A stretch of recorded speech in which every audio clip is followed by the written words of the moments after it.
Hello again guys, welcome back to another Big L Devlin video. Today's continuation of our discussion of botanic paganism, looking at the totem animals of pigs and boars. Now pigs and boars, are they sacred animals? Most people today, and also of the past also, most cultures and faiths often vilify the pig in the same way that the serpent is often vilified. We see this most typically regards to pigs within the Judaic faiths and the Islamic faith. But to the ancient pagans, pigs and boars were one of the most sacred animals that you could ever encounter. They were sacred not only to ourselves as men and as women, but to the earth itself.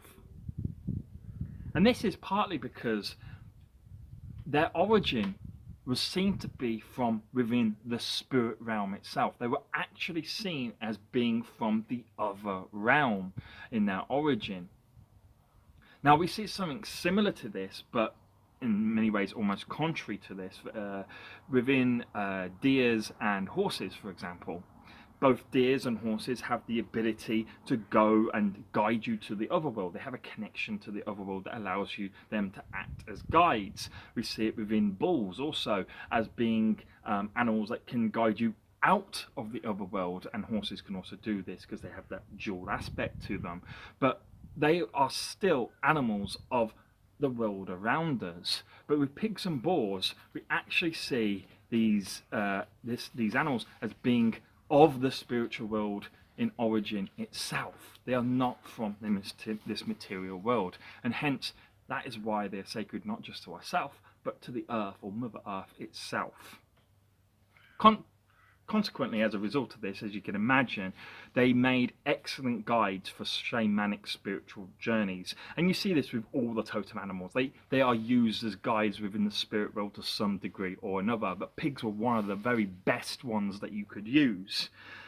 Now, when we consider pigs specifically, so we'll leave boars to later on, but when we look at pigs specifically, when we want to try and understand the qualities and the values that pagan cultures and certainly the botanic cultures associated with pigs, a very good place to start, as always, is with the gods themselves that are associated with the animal. Now, when we look at pigs, there is really only one goddess that is associated with the pig itself, and that is the Welsh goddess Ceridwen. Now, Ceridwen came from an area in Wales, or the concept of her originated with an area of Wales called Llangollen. And as a whole, she's associated with the concept of rebirth, regeneration, and creative inspiration. And we'll see this concept of rebirth echoed within Nordic culture also, which we'll get into in a little bit when we discuss festivals and celebrations involving pigs. But Ceridwen herself was a very, very potent shapeshifter amongst the ancient Britannic gods, more so than pretty much any other of the gods actually, for she, in goddess form, in human form ultimately, was able to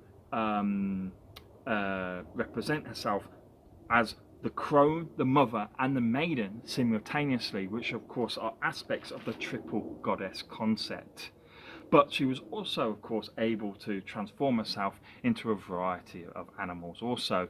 Now, when she transformed herself into animals, she always transformed with a specific purpose, and she showed a wide variety and basically a will to be able to transform into almost basically anything that suits her particular needs at the time.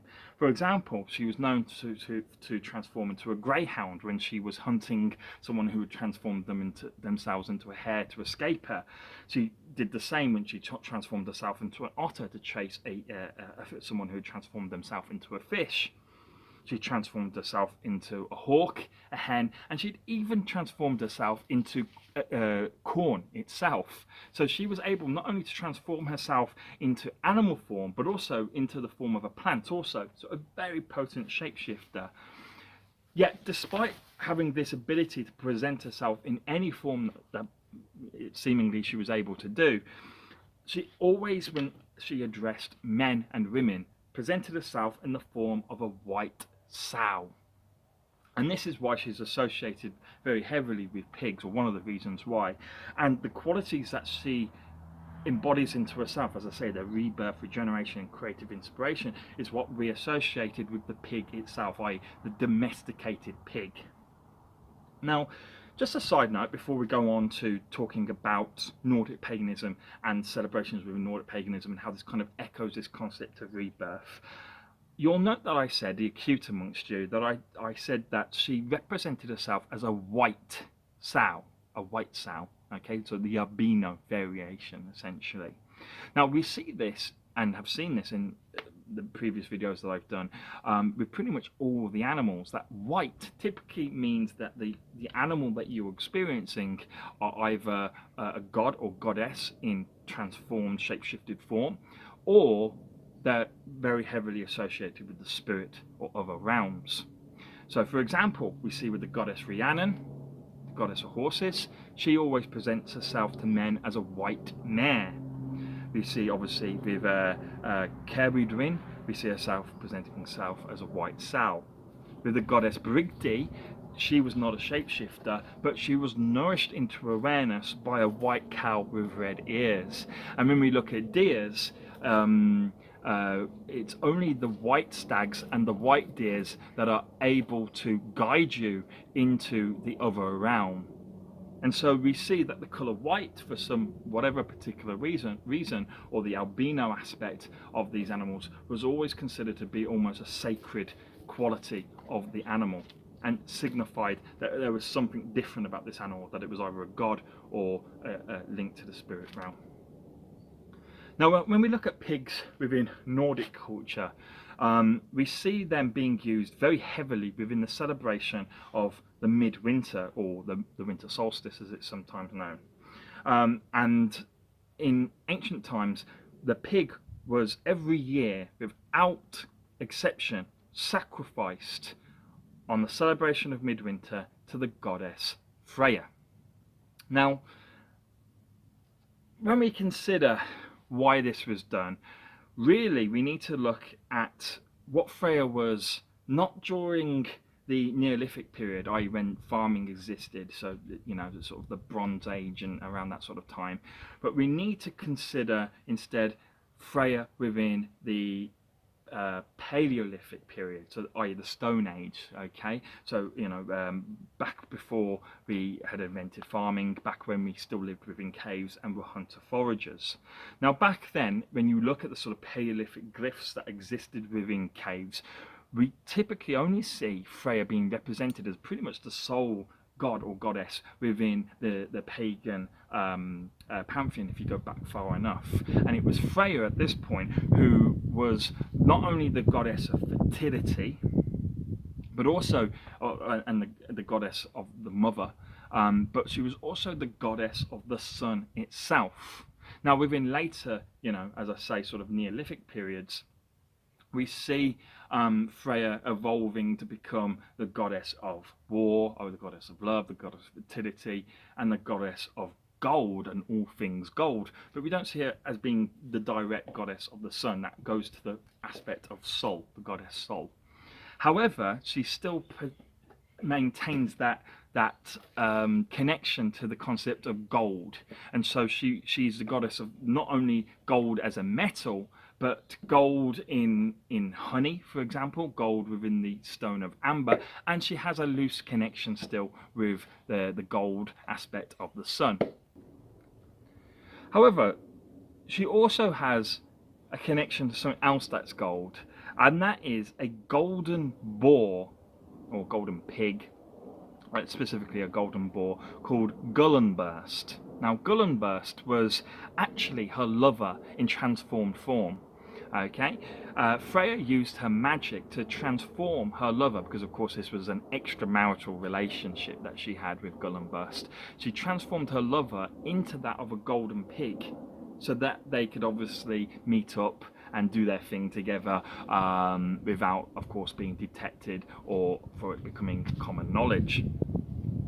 And so in this sense, this is why in many respects in later periods of time, why a pig was sacrificed to Freya. It was to represent a connection to skull and burst, but it also represented and had its origins within the Paleolithic period, when Freya was the goddess of the sun itself. And by sacrificing the pig, we get that, and the golden aspect that is seen to be within the pig, we get a symbolization of the death and rebirth of the sun that we of course get in the winter solstice, because the winter solstice, that is the shortest day of the year, and every day that comes after that up to the point of the summer solstice gets longer and longer and longer. So the old sun dies, and it's at its death point within the day of winter solstice, or the midwinter, and from that point the sun is born anew. And so the pig and the sacrifice of the pig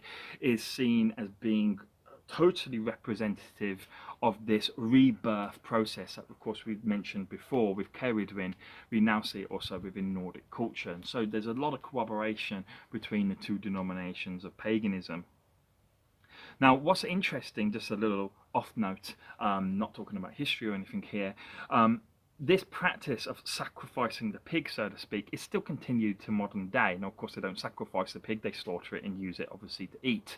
But today, I mean, I've been myself to Denmark, Copenhagen, during a Christmas period. And on Christmas, what they have is not your traditional turkey, for example, but they actually have a fattened pig, and often give one another presents of chocolate pigs as well, to represent the pig being used as being very important within the essentially now what is now the Christmas celebrations. But even within a Christian country, we still see this repetition of old pagan festivals still to modern day.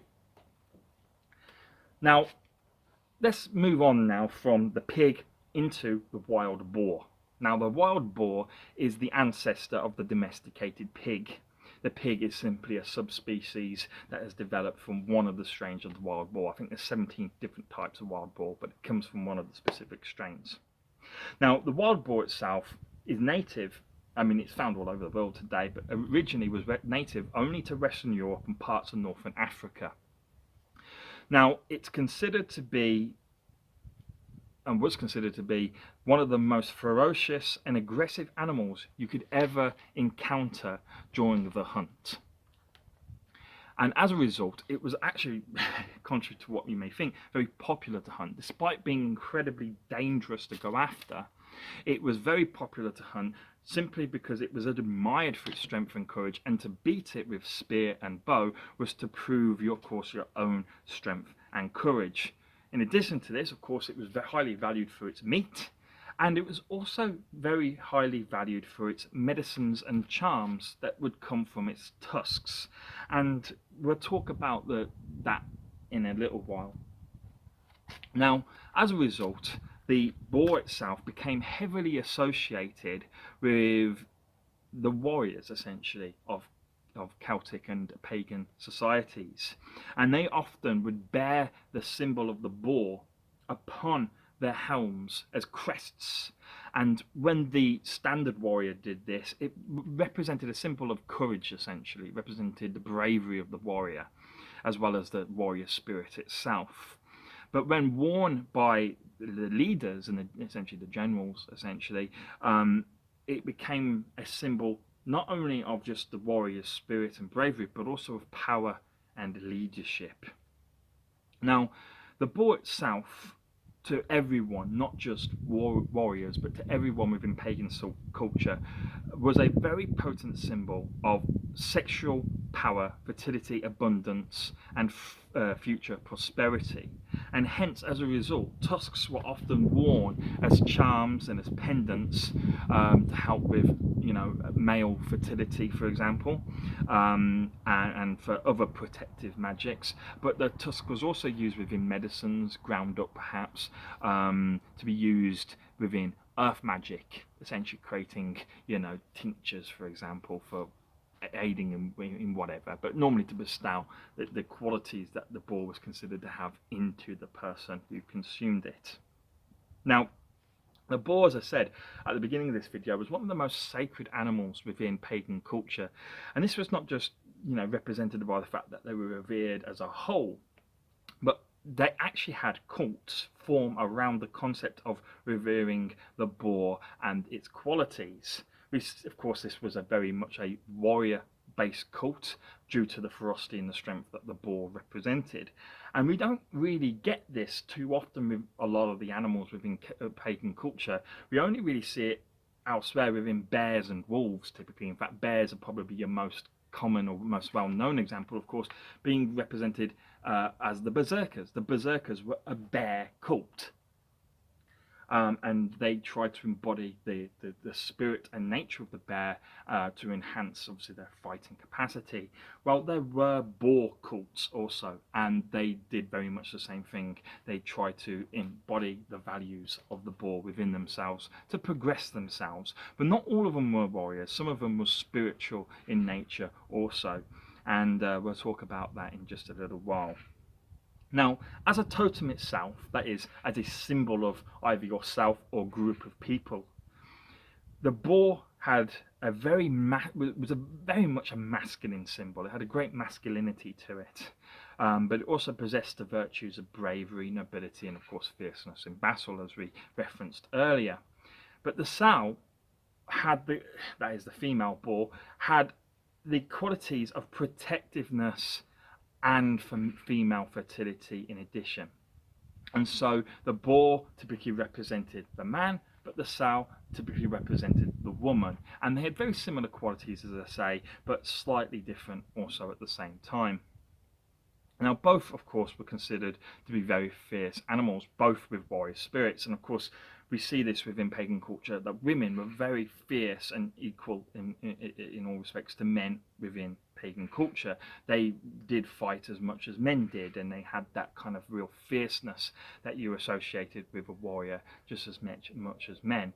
But the boar itself, one of the reasons it was highly valued as a symbol or as a totem, was seen as being a very clannish in nature animal. That is to say that it enjoyed social interaction, but at the same time was incredibly aware of and very wary of outsiders. And so as a result of all these qualities that we've described, but particularly the fact that it was clannish in nature and, as I say, wary of outsiders, it was actually used as the totem of the entirety of the Gallic peoples. So if you were from Gaul, your entire people were represented by the boar, and so you can see just how sacred the boar was for it to represent essentially a whole group of nations, because Gaul, of course, included pretty much the entirety of mainland Europe apart from Spain. So it was a very, very revered animal indeed to be used on such a large scale. Now, boars, as I say, were used on the spiritual level as well. So they didn't just represent the warrior. In fact, cults that formed around them typically would be warriors, but they could be people who pursued more spiritual aspects also. And this is based upon the fact that the nature of boars is often to root and forage within the undergrowth of plants and trees for food.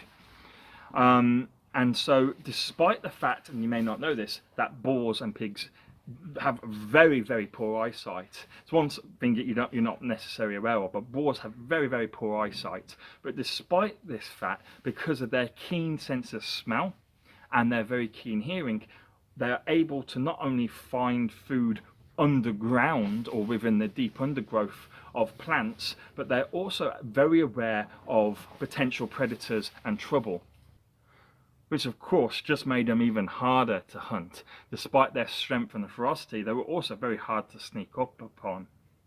Now, because of their keen senses and their, sort of rooting underground, this became symbolic ultimately to the pagan peoples who sought wisdom through looking more inwards rather than outwards, but on a process of self-discovery essentially. So they would the people who used the boar as a spiritual totem would expand their character and their quality of life by delving into themselves and, as I say, learning more about themselves and developing themselves as individuals, while still being aware of the things that are in front of them and all things around them also. And so they were very perceptive and tried to understand, not just see, but to perceive and to understand what they saw. So when they experienced something in life, people who used the boar as a totem on a spiritual level would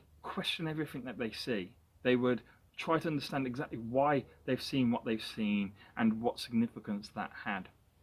Now, I hope you enjoyed the video, guys. Boars and pigs are something that I've never really considered very heavily normally, and as I say, I've vilified in a lot of different cultures, but I hope you can see why the Celts and why the Britannic pagans saw them as being very different to that. They saw them as being incredibly sacred, and had good logic to believing so also. They are quite an amazing creature indeed. Now, of course, guys, I do have other videos planned for this totem series. I'm not sure what the next animal will be, but it may be birds. I'm not sure, but I'll have the video done ASAP. So if you're into this series, guys, please keep your eyes open. There's a video coming very soon. Thank you. Bye bye.